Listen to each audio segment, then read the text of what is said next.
How would I more deeply describe what love is? I believe love is something that's very different and unique for every person's experience, their unique uh, multitude of different occurrences, different happenings that unfolded. So its definition is going to be different for everyone else. But that definition isn't words, it's many different feelings, some of which might even feel foreign. And by foreign, I mean a liveliness, what it means to be alive in a way that you know no one else or even yourself has ever felt before.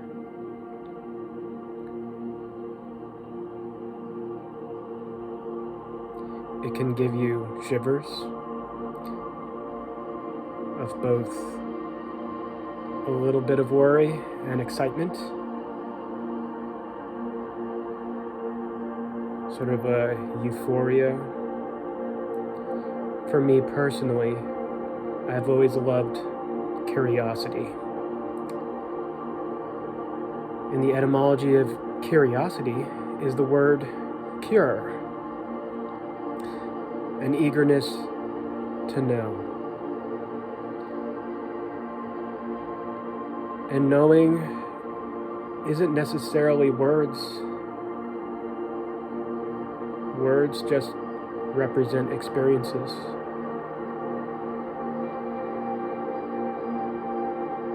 It is an overwhelming, multifaceted, dynamic of so many different beautiful things. Maybe even some things that aren't beautiful or seen as beautiful until the right moment of synchronicity happens.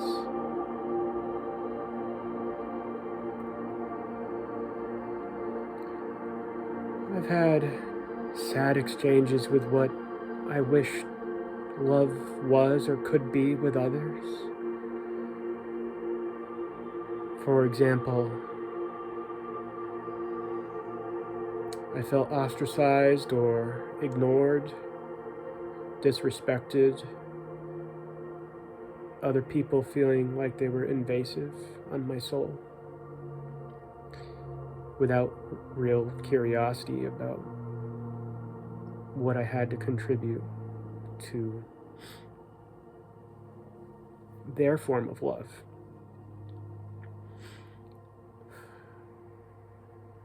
But for me, love is kind of like you've heard the term falling in love before, right? Excuse me.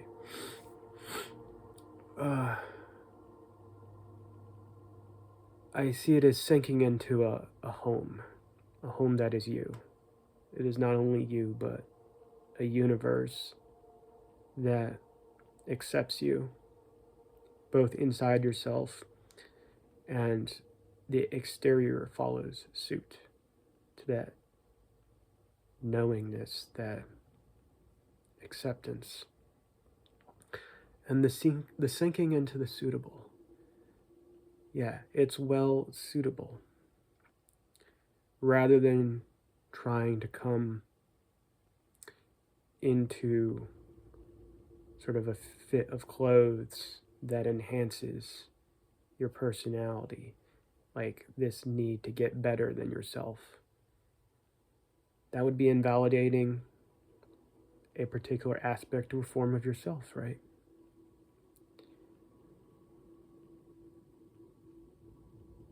So love, I think, as simple as the word is, it's very complicated, like most definitions and meanings. The words just don't really do the experience justice.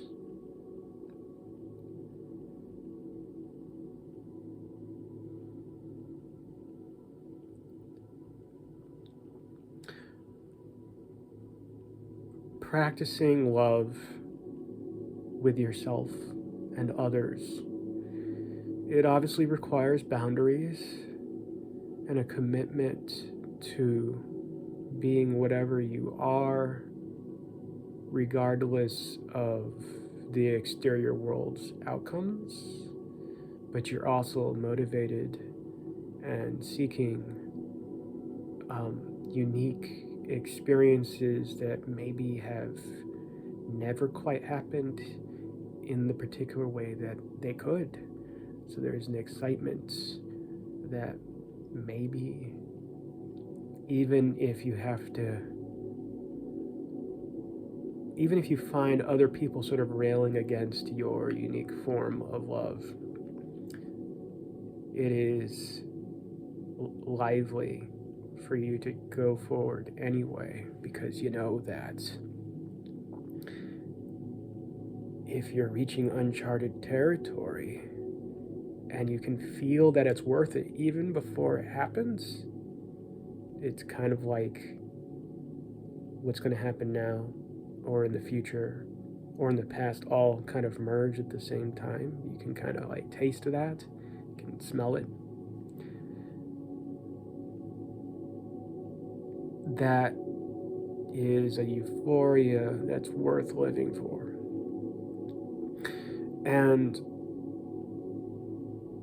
love is just a word that we've gotten so used to hearing it can lose its meaning sometimes, but it's a reminder that whatever it is that hits us in the right places, and then not just your heart, maybe your whole body, maybe your whole world, your inner world, your outer world, whatever that is, it is unique to you. And to formulate structures around that, like a generic sort of cookie cutter way of living, it's not fittable for those who truly want to be alive and really live. So I'll talk about this in another video. Like, there's forms of relationships such as monogamy and polyamory, and many people, they say they are a type of structure, a form of love for that structure before they meet the person. This to me doesn't make sense. What would make more sense for me is when you meet the person and you feel the love that you're having, you feel the love that they're having, and you feel the love that you both are creating together. That's going to reveal to you the structure that it wants, and it's not going to look like anything else out there. So you can kind of see how marriage or monogamy, or even belonging to other groups that believe that they're fringe groups, that can inhibit whatever weird alien experience that we're going to have loving this person, finding out their requirements, their goals, what kind of life they want to have on their own, and what kind of life they want to have with you, because there's both at the same time. And for me, marriage, it's not that I'm not into commitment.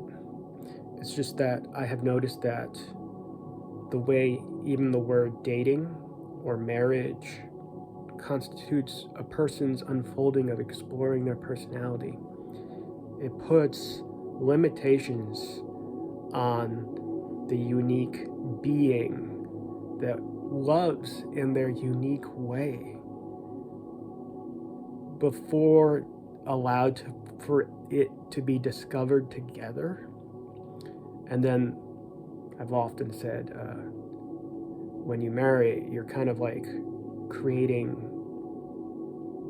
a contract with the government, and it's connected to resources. Not that these things shouldn't be considered with love, but for some people, here's a perspective.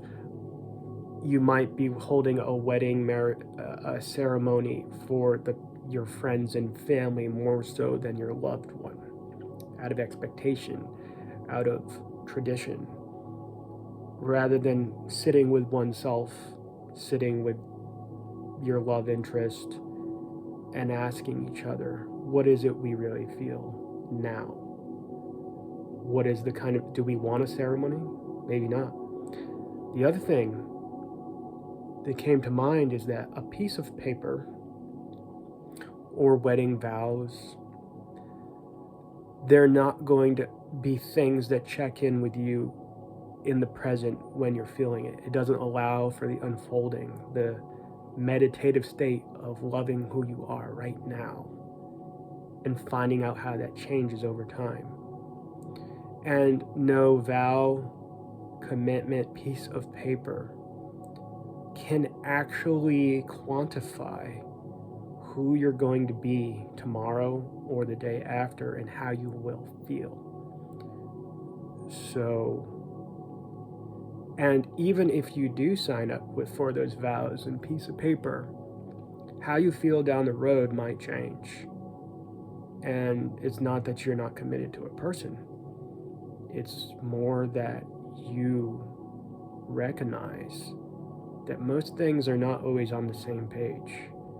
And in order to more likely continue that love with that person, you want to have space and hold presence for whenever they may change their mind. How can you stay on the same page even as you evolve together? And here's another thing. Maybe living together forever isn't the goal. Maybe it's to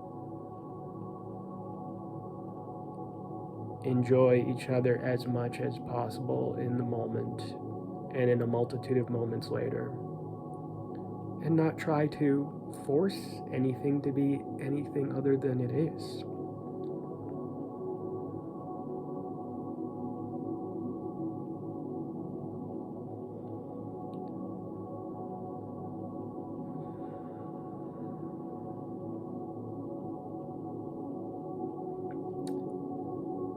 Being able to really exist with each other, not having to change it, not having to invalidate it, accepting what is, truly listening to each other, creating together based on hearing what each other are saying, being willing to metamorphose based on that. Based on what you really believe and want as well. It's in this way, your independent self can unfold and become what it wants to simultaneously while someone else's can at the same time. But also you still want to build something together. And in that building together, you don't want to feel like your independence is betrayed, and you don't want their independence to feel like it's betrayed. So in a lot of ways, you're creating another entity. The entity is love, and that love also creates other versions of itself, like babies. Or I've often said I wanted to be with an artist, and I said our creations will be our children. That isn't to say I wasn't interested in having kids. It's just that I never wanted to teach my kids that you should neglect art and prioritize family. I would say we have to find a way to make both work, because in reality, family and art, they're the same thing. I had the epiphany or feeling one time that whatever heaven really is, whatever the Creator really is, the two main things that they value are art and family, and they're actually the same thing. The Creator creates a being, says, "You're my family." You're a work of art. Create art in family. We are the same and we're not the same. And it's wonderful that way. We're also different and not different. And it's exciting.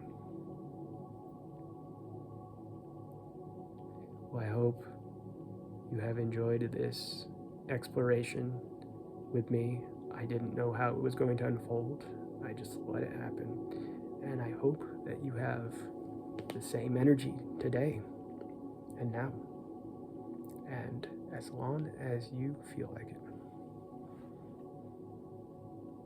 Have a lovely day.